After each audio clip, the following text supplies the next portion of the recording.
Hi friends అందరికీ.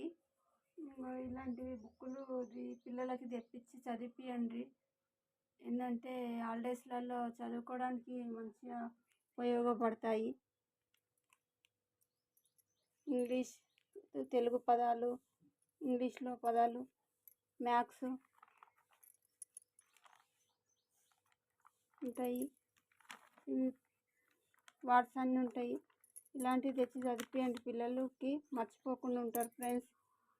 మీరు కూడా ఇలాగా రోజు పొద్దున ఓ 10 నిమిషాలైనా హాఫ్ అన్ అవర్ అయినా చదివించండి ఫ్రెండ్స్, మర్చిపోకుండా ఉంటారు. ఈ హాలిడేస్లలో మొత్తం చదివించకుంటే అన్నీ మర్చిపోతారు ఫ్రెండ్స్. రోజు జరసేపు చదివించండి పిల్లలని. తెలుగు సరళ పదాలు ఫ్రెండ్స్ ఈ బుక్. ఇదేమో ఇంగ్లీష్లో పదాలు, ఒత్తులు అన్నీ ఉంటాయి.